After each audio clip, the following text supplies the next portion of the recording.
Now let's go back to business models for a moment. So the question that you have to ask yourself as you work in a financial firm, you want to understand is, what could blockchain technology do to me, my area that I'm interested in? Well, the basic idea is what a blockchain really does is it wants to have direct interaction between two users. Right? So there's peer-to-peer value transfers are possible. You have contract execution that is possible directly. You have self-power platforms where people interact on the platform. What does that all mean? What is the core change to all of this? Well, it's disintermediation. You get rid of a middleman. Now, the question for a business application is, if you get rid of a middleman, well, what does that mean for the operation of a middleman?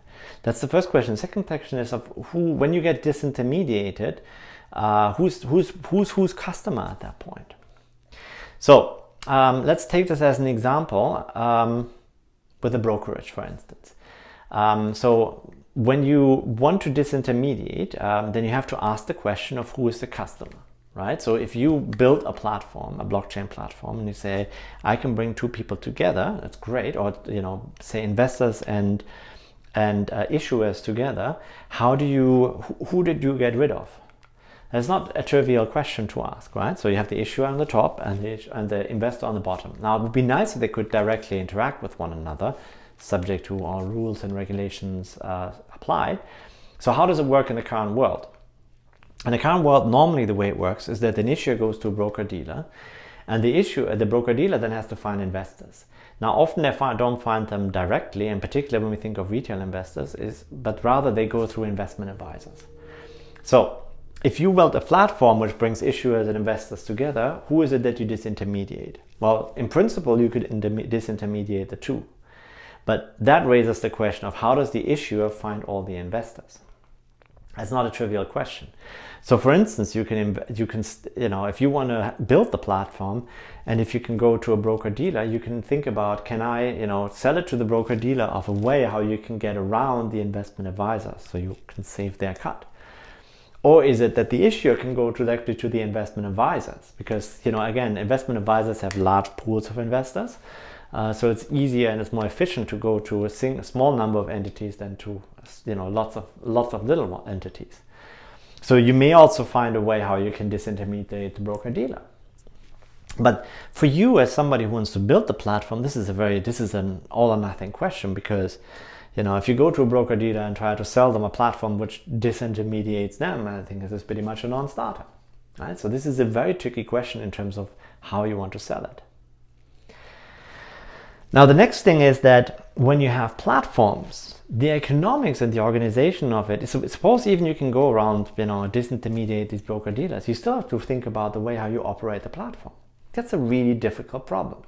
Why?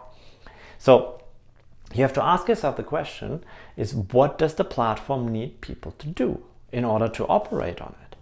So, and this brings us back to basic economics, right? So you have to ask yourself, put yourself in the shoes of the customer, and you have to ask them, is it worth for me to engage at all with the platform? So is this something that I want to do? Do I make money off of it? Do I get the service that I want?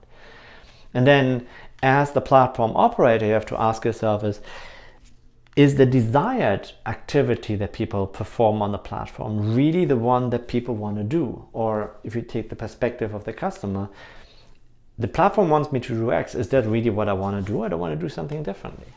So this is a hard problem to solve. So in economic terms, one is the participation constraint, the other one is incentive rationality, right? Or participation is also individual rationality. Now, then the next question that you have to ask yourself is, okay, so I know what I want people to do, but is there a way for me to measure it? So can I go out and look at the activities that people are doing, and can I find a measure so that I can reward people based on that measure? That too is actually pretty hard, right? Because this measure must be aligned with the long run goal of the platform. Moreover, if you want people to, if you measure people against a particular metric, the metric has to be under the control of the consumer, of the platform user. Right? Because, if the measure is, if I do a particular activity on a platform and it doesn't affect the measure, then it's a useless measure. So the basic problem is not everything that can be measured matters, and not everything that matters can be measured. This is a really hard problem. And so when you build a platform, you need to think of these things. These are a first order concern. So in other words, so this brings us to the bigger picture, right? Blockchain technology and fintech and all of that. Sounds like it's something that's just really very techy. But the fundamental questions that are first order importance is not about the technology as it works, but it's actually about the economic functionality of platforms. So now if you look at utility tokens that are currently used, most of them actually fail all of these criteria or some of these criteria. So they're actually not very good. And equity basically fails too most of the time. You all know this from contract theory, you know this from CEO contracts. It's extremely hard to find a tool to pay a CEO based on performance. It's very difficult to measure this correctly. All right, now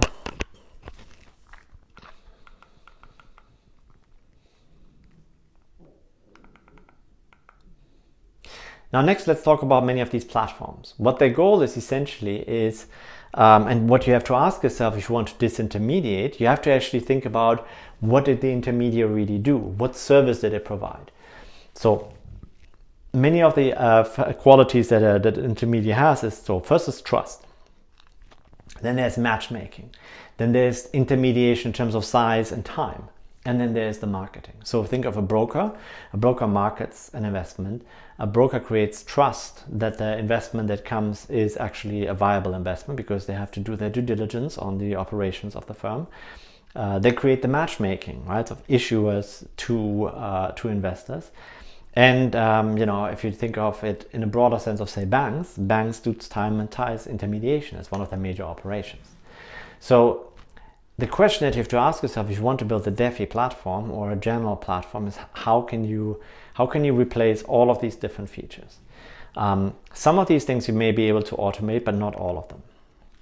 The next thing is, of course, again, the question of what kind of incentives can you provide for people to use your platform? And then finally, you need to think about whether or not you can incentivize the establishment of trust. And so this may be something where blockchain actually can play quite a role. All right, very briefly, let me just talk briefly some about the challenges that we see of the blockchain community. I say 2019, I'm sorry, this is also for 2020, 2021, 2022. There's effectively three types of challenges. There's technological challenges, there's legal challenges, and there's economic functions and challenges there. So let's talk about the economics, because this is something that interests us as you as students of commerce, management, economics, and so on. So we have to ask ourselves, it's a basic question that we ask ourselves, how much do we have to pay the operators to maintain the chain? Ethereum, Bitcoin, and so on work on the internal reward system. But if you think of Bitcoin, we'll need to talk about the details. But you may have heard that the supply of Bitcoin is limited, meaning that at some point all Bitcoins are issued, and at the moment a miner gets money basically by claiming for himself a certain number of Bitcoins. That will cease to exist in just a few years, right? So now how do we then operate the blockchain thereafter? Is there sufficient incentive for people to operate? And this could get very, very problematic. So the transactions fees may have to increase probably quite dramatically in order to guarantee the operation of the platform. We need to think about platform and payments incentives and the relation of these to the outside world. We need to think about token designs, and we think about governance. And this actually for existing corporations to engage with the platform, this is again a first order concern. It's who makes the rules for the platform that you're going to use, that you issue your tokens on, and so on. Now there's also technology questions that are of extreme importance. There's the question of scalability, which means how many transactions can be processed. This is an ongoing area, but it's a major one. There's questions of cybersecurity, and there's smart contract features and verification. So that means, the code that is being used, is it actually sound? So there's questions of functionality, user friendliness, for instance. Blockchains are very hard to use these days. And there's space constraints. So the Ethereum blockchain, when it started, had only a few 100 megabytes. It was not very large. But now the content stored on the blockchain is so dramatic that people can't have it easily on their hard drives. And so that slows everything down. Any request that you have to do takes longer to check. So that over time will slow down the blockchain, even if you have faster computing technology. And there's the question of interoperability. So as people develop tools on different platforms, you want to be able that there is a sufficient degree of interoperability. All right, now there are some solution projects I want to quickly mention. So scalability and space constraints, the complex network is really at the forefront of it. So for the Chinese students, this is something very exciting. There is, it's a Chinese firm. Then interoperability is something that comes from the Aeon network, which is a Toronto invention, founded by people from Rotman, in fact. Actually, not people from Rotman graduates, to be clear. And scalability, there is Algorand and Ava, the Ava system, so where they claim that they have set it up in such a way that they can have a much higher degree of transaction throughput. There's also legal questions that arise. So, you have to ask the question of, does the law have to change to, accommodate the new tech? How? What kind of provisions in current law are dated? What could be changed there? There is the questions of the token design. Can we design can we find a way how this can be married? Because, when you take an accounting perspective, there's accounting numbers and disclosure requirements based on normal operations of firms. But these blockchain entities operate differently, right? There is no CEO. There's not a single person in charge. There's a community in charge. There's not earnings as such being created on the one hand. On the other hand, everything that happens is transparent because all these codes are transparent. So, there is no, so accounting is often about, revealing information, having a right level of transparency.